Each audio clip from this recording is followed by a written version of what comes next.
ನಿಮ್ಗೇನಾದ್ರೂ ಕರಾವಳಿ ಅಥವಾ ಮಲೆನಾಡಿನ ಭಾಗದ ಅಪರೂಪದ ಜನಪದ ವಸ್ತುಗಳನ್ನ ನೋಡಬೇಕು ಅಂತ ಅನ್ನಿಸ್ತಾ ಇದೆಯಾ? ಹಾಗೆ ಜನಪದರ ಬದುಕಿನ ಶೈಲಿಯನ್ನ ತಿಳಿಬೇಕು ಅಂತ ಆಸೆನಾ? ಇದೆಲ್ಲವನ್ನ ಒಂದೇ ಜಾಗದಲ್ಲಿ ನೋಡಬಹುದು, ಹಾಗೆ ತಿಳಿದುಕೊಳ್ಳಬಹುದು. ಅದಕ್ಕಿಂದೇ ಬೆಂಗಳೂರು ನಗರದಲ್ಲೊಂದು ಮನೆ ಮ್ಯೂಸಿಯಂ ಇದೆ.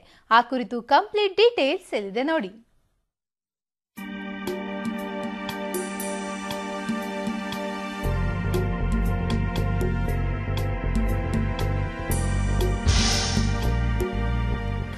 ಮಲೆನಾಡನ್ನ ನೆನಪಿಸುವ ತರಹೇವಾರಿ ವಸ್ತುಗಳು, ಉತ್ತರ ಕರ್ನಾಟಕ ಶೈಲಿಯ ಕತ್ತಿ ಗುರಾಣಿಗಳು, ಇತ್ತ ಕರಾವಳಿಯನ್ನ ಪರಿಚಯಿಸುವ ಡಿಫರೆಂಟ್ ಜನಪದ ವಸ್ತುಗಳು. ಈ ದೃಶ್ಯ ಕಂಡು ಬಂದಿದ್ದು ಕಾಂಕ್ರೀಟ್ ಕಾಡು ಎನಿಸಿಕೊಳ್ಳುವ ಬೆಂಗಳೂರಿನ ನಡುವೆಯೇ ಇರುವ ಅಪರೂಪದ ಮನೆ ಮ್ಯೂಸಿಯಂನಲ್ಲಿ.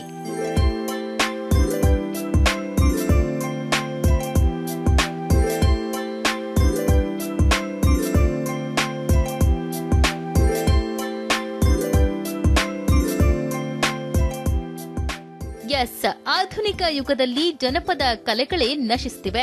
ಮುಂದಿನ ಪೀಳಿಗೆಗಂತೂ ಅವುಗಳ ಕುರುಹು ದೊರೆಯುವುದೇ ಕಷ್ಟ ಎನ್ನುವಂತಾಗಿದೆ.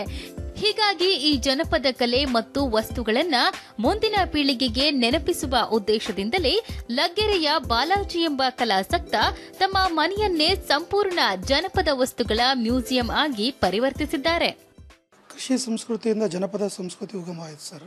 ಆದರೆ ಜನಪದದ ಬಗ್ಗೆ ಈ ನಡುವೆ ಎಲ್ಲೋ ನಶಿಸೋಗುತ್ತೆ ಅನ್ನೋ ಒಂದು ಭಯ ಜನರಲ್ಲಿ ಆತಂಕ ಇದ್ರೂ ಸಹ ನನಗಂತೂ ನಶಿಸೋಗಲ್ಲ ಅಂತ ಅಂದ್ಕೊಂಡು ಇದನ್ನು ದಾಖಲೀಕರಣ ಮತ್ತು ತರಬೇತಿಯ ಮೂಲಕ ಮಾತ್ರ ಮುಂದಿನ ಪೀಳಿಗೆಗೆ ಕೊಡಬೇಕು ಅಂತ ಒಂದು ಮನಸ್ಸು ಬಂತು. ಅದರಿಂದ ಮೊದಲೇ ಒಂದು ಶಾಲೆ ಮಾಡಿದ್ವಿ. ಶಾಲೆನ ಬೇಡ, ಶಾಲೆಗೆ ಮುಖ್ಯ ಇದು ಜನಪದದ ವಸ್ತು ಸಂಗ್ರಹಾಲಯ ಬೆಂಗಳೂರಲ್ಲಿ ಭಾಳ ಎಲ್ಲೂ ಇಲ್ಲ.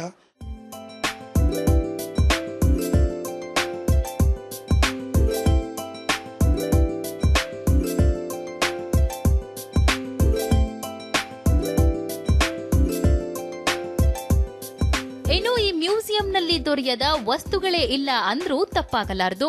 ಮಲೆನಾಡು ಮತ್ತು ಕರಾವಳಿ ಹಾಗೂ ಉತ್ತರ ಕರ್ನಾಟಕದ ಭಾಗದ ಎಲ್ಲಾ ವಸ್ತುಗಳು ಇಲ್ಲಿ ದೊರೆಯುತ್ತವೆ. ಈ ಪ್ರತಿಯೊಂದು ವಸ್ತುಗಳು ಕೂಡ ನಮ್ಮ ಜಾನಪದರ ಬದುಕನ್ನ ಸಾರಿ ಹೇಳ್ತವೆ. ಇನ್ನು ಪ್ರತಿ ಊರಿಗೆ ಸ್ವತಃ ಬಾಲಾಜಿಯವರೇ ತೆರಳಿ ಈ ವಸ್ತುಗಳನ್ನ ಸಂಗ್ರಹಿಸಿ ತಮ್ಮ ಮ್ಯೂಸಿಯಂನಲ್ಲಿಟ್ಟಿದ್ದಾರೆ. ಕರ್ನಾಟಕದ ಎಲ್ಲ ಜಿಲ್ಲೆಗಳಲ್ಲೂ ಹೋದಾಗೆಲ್ಲ ಅವರ ಮನೆಗಳಿಗೆ ಹೋಗಿ ಕನೆಕ್ಟ್ ಮಾಡ್ತಿದ್ವಿ. ಕರ್ನಾಟಕದ ಎಲ್ಲ ಭಾಗದ ಹೆಚ್ಚು ಕಮ್ಮಿ ಎಲ್ಲ ವಸ್ತುಗಳು ಈ ಮ್ಯೂಸಿಯಮಲ್ಲಿದೆ ಸರ್. 5 ವರ್ಷದಿಂದ ಹಿಂದೆನೇ ಶುರು ಮಾಡಿದ್ವಿ. ಈಗ ಒಂದು ರೂಪ ಬಂದಿದೆ, ಇನ್ನೂ ಉದ್ಘಾಟನೆ ಮಾಡಬೇಕು ಸರ್. ಇನ್ನು ಈ ಮ್ಯೂಸಿಯಂಗೆ ಯಾರು ಬೇಕಾದರೂ ತೆರಳಿ ಈ ವಸ್ತುಗಳನ್ನ ಕಣ್ತುಂಬಿಕೊಳ್ಳಬಹುದಾಗಿದೆ.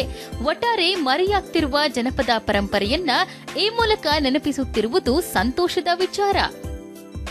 ವಿಡಿಯೋ ಜರ್ನಲಿಸ್ಟ್ ಶೇಖರ್ ಜೊತೆ ಸುಬ್ರಹ್ಮಣ್ಯ ಎಸ್ ಹಂಡಿಗೆ, ಸುದ್ದಿ ಟಿವಿ, ಬೆಂಗಳೂರು.